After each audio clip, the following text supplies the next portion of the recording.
չեն կարում ընկերներին բերեն, շփվեն, ասենք նորմալ։ 42-ամյա Մարիամը 8 երեխաների մայր է։ 10 հոգանոց բազմանդամ ընտանիքը ապրում է Նոր Խարբերդի ամառանոցներում, փոքրիկ վագոն տնակում։ Պատմում է, թե որքան ծանր են պայմանները, երեխաներն ամաչում են ընկերներից, հազվադեպ են հյուրընկալում իրենց տանը։ Մեր հիմնական խնդիրը նա է, որ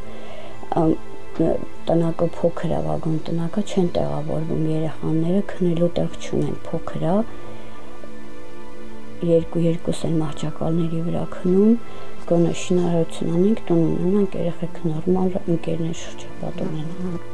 Երեխաներին երբեմն նույնիսկ ծաղրում են իրենց սոցիալական կացության պատճառով։ Ընկերները հաճախ են հետաքրքրվում, ինչու են այդ պայմաններում ապրում։ Ամոթի զգացումը պարզապես խեղդում է։ Տեղեքը հավաք խոսում էին, տենց շեշտեցի, որ զոմիկ մեջ մապ տենց։ Շատ նեղվեցիր։ Այլ։ Իսկ քո ընկերներին կանչում ես քո տուն։ Իսկ ընկերներ ունես։ Հա։ Բա ինչի չես կանչում։ Ամաչում ես։ Ջան, ասում եք, թե դոմիկի մեջ բնում։ Քո ընկերները գալիս են քո տուն։ Մի անգամ եկել են։ Գնացել եմ մտել եմ տնօրենի մոտ, այդ հարցերին լուծում տվել եմ, էլի որ չի նշանակում, որ երեխան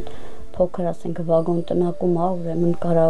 ուրիշ դասան երեխաները կան ձեռ առնեն իրան կամ ասենք անընդհատ իրանց բան ասեն։ Խորը հիասթափություններ, անհաշվելի դժվարություններ, բայց մեկ է, Մանվելն ու Վարդանը չեն հուսալքվում, երազանքներ ունեն, որոնք իրական կյանք պիտի դարձնեն։ Հաճախում են գիշերակացով երաժշտական դպրոց, շեփորահարներ են, տղաներն արդեն հասցրել են անգամ պատվոգրեր ստանալ, փափագում են բարձրանալ մեծ ու հեղինակավոր բեմեր եւ նվաճել հանդիսատեսի սիրտը։ Շատ են սիրում գործիքը, որն իրենց ձեռքի շարունակությունն է դարձել։ Տանը սակայն դեռ շեփոր չունեն։ Դպրոցում են միայն կարողանում նվագել, իրենց օրը տարբերվող դարձնել ու խաղաղվել։ Կիլիկիային հաճախում համարտասերիկ երաժշտական դպրոցը երկուշաբթի օրը գնում են, ուրբաթ օրը գալիս են, այնտեղ իրենց սովորեցնում են երաժշտական համ դաշնամուր, համ գործիկ, այն միտեղ ասել դիպլոմ ունի ստացած, երազում են մեծ բեմեր բարձրանալ, իրանց հայտնի դառնան։ Շեփոր ենք նվագում, պարապում ենք, հետո մեր դասատի մոտ հանձնում ենք մեր դասերը։ Հեշտ է ստացվում, հա, նորմալ։ Շատ եմ սիրում այդ գործիքը, ուզում եմ բեմերում նվագեմ, որ փող աշխատեմ, լավ։ Տնօրենս օգնում տուն սարքեն։ Սարգսյան ընտանիքի 8 երեխաներից մեկը աղջիկ է, 7-ը առուզավակ։ Տղաները մի կերպ են տեղավորվում այս մեկ ընդհանուր սենյակում։ Կենցաղային սուղ պայմանների պատճառով երեխաներից ավագը դուստրը տեղափոխվել է տատիկի տուն։ Այնտեղ է ապրում ու աշխատում։ Վաղնիկ չունենք, երեխաները գնում են ուրիշ տեղ լողանում են, գալիս են։ Հիմնական խնդիրն էլ դա է, որ չունենք նորմալ պայմաններ, ասենք երեխաները լողանան, գնում են տատիկի տուն, այնտեղ լողանում են, գալիս են։ Եթե գալիս է, այսօր հասկանալ է, լոգարան չկա, այն չկա, ինքն էլ աղջիկ երեխա։ Քիչ բարդ է, էլի տղաների մեջ այդ մի սենյակում չի դառնում, էլի։ Ճիշտ է, մի վաղ քիչ ջղայնացել է, որ չէր գալի մնալ, հետո մի քիչ խորը գիտակցեցի, որ դες ճիշտ չէ, էլի։ Սենյակը երկու հատ մահճակալ է դրած, երկու հարկանի, իրանք երկու տեղավորում են, այն փուջուր բալիկներն էլ սալը մեր հետ են քնում, դիվանը բացում ենք, մեր հետ տեղավորվում են։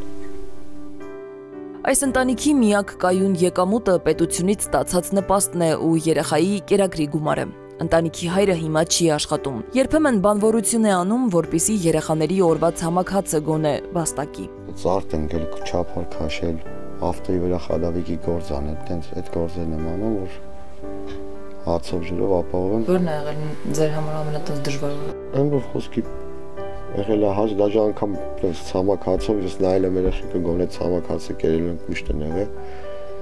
Մի թեթև, որ մի ես աննշան խիղճս հանգիստ այլ այդ գոնե կարողացել եմ այդ ցամաքածներ բերեմ։ Առողջ ու պինդ 7 տղա ունեն։ Հայրը պատմում է, որ երեխաների հետ հաճախ է զրույցներ ունենում հայրենիքի ու իրենց ծառայության մասին։ Ամեն ինչ անում է, որ չհուսահատվեն, չկոտրվեն դժվարություններից, չէ որ ժամանակավոր է, սա էլ կանցնի։ Ուզենայի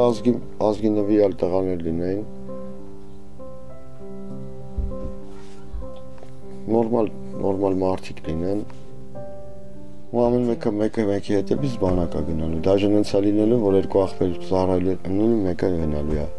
Հաշտ ու համերաշխ են Սարգսյանները, թև ու թիկունք միմյանց։ Ընտանիքի բոլոր անդամների երազանքը մեկն է՝ փոքրիկ շինարարություն սկսել, սենյակներ ավելացնել, որ երեխաները ապահով ու բարեկեցիկ պայմաններում ապրեն։